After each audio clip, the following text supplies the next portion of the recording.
Hello friends, த சொர்ணரி ஸ்டைலில் இன்றைக்கி நம்ம பார்க்குறது ரொம்ப டேஸ்ட்டான ஒரு குருமா வெரைட்டி தாங்க. இது உங்களுக்கு இட்லி தோசைக்கு ரொம்ப டேஸ்ட்டாக இருக்கும். அதே மாதிரி ரொம்ப சிம்பிளான மெத்தடில் நம்ம செஞ்சிடலாம். டக்குன்னு வாங்க நம்ம செய்முறைக்கு போயிடலாம். இப்போ இதுக்கு ஒரு 3 டீஸ்பூன் நான் எண்ணெய் போட்டு வச்சுருக்கேன் வெறும் வானலில். இதுக்கு நம்ம தாளிப்பு கொடுக்கறதுக்கு ரொம்பலாம் நம்ம அந்த மசாலா ஐட்டம்லாம் போட போகிறதுக்கு நான் ஒரே கிராம்பு மட்டும் போட்டு தான் தாளிக்க போகிறேன். இதுக்கு சாம்பார் வெங்காயம் போட்டிங்கன்னா ரொம்ப டேஸ்ட்டாக இருக்கும். 2 மீடியம் சைஸ் தக்காளி கட் பண்ணி வச்சுருக்கேன். சாம்பார் வெங்காயம் ஒரு 20லேருந்து 25 எடுத்து வச்சுருக்கேங்க.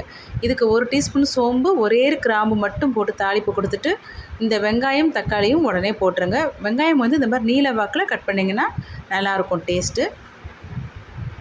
ஏன்னா ஒவ்வொன்றுக்கும் கட் பண்ணுற விதம்னு ஒன்று இருக்குது. நம்ம சாம்பாருக்கெலாம் கட் பண்ணுற மாதிரி இந்த இதை நீட்டாக கட் பண்ணிக்கோங்க.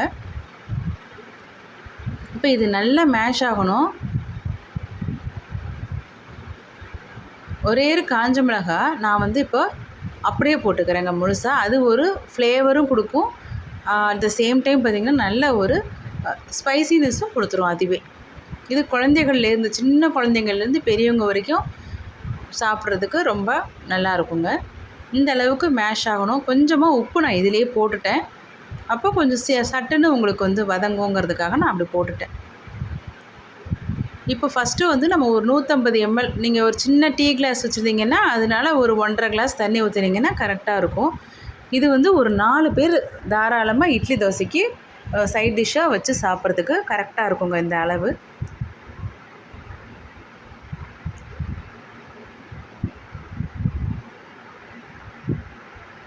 இப்போ இதுக்கு நம்ம வேறு எதுவுமே போட வேண்டாங்க. வெறும் தேங்காய் பேஸ்ட்டு தான். ஒரு அரை மூடி தேங்காய், அரை மூடி கூட தேவைப்படாதுங்க. அதை விட கொஞ்சம் கம்மியாகவே நீங்கள் போட்டுக்கலாம்.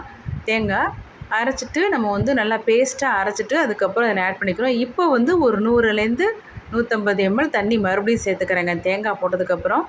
கல்பாசி போட்டோம்னா கொஞ்சம் ஃப்ளேவர் நல்லாயிருக்குங்கிறதுனால நான் அப்புறமா தான் போட்டேன். இது ஃபஸ்ட்டே நம்ம தாளிப்பு கொடுக்கும்போதே போட்டுடணுங்க. அவ்வளோதாங்க, நம்மளோட குருமா ரெடி ஆகிடுச்சு. இது சாப்பிட்றதுக்கு ரொம்ப டேஸ்ட்டாக இருக்கும். அதுவும் எஸ்பெஷலி பார்த்திங்கன்னா நம்ம இந்த இட்லி தோசைக்கு ரொம்ப நல்லாயிருக்குங்க. ஒரு முறை ட்ரை பண்ணி பாருங்கள். பிடிச்சிருந்துச்சுன்னா நம்ம சேனலை சப்ஸ்கிரைப் பண்ணிக்கோங்க. லைக் பண்ணுங்கள், ஷேர் பண்ணுங்கள், கமெண்ட்ஸில் சொல்லுங்கள். Bye friends.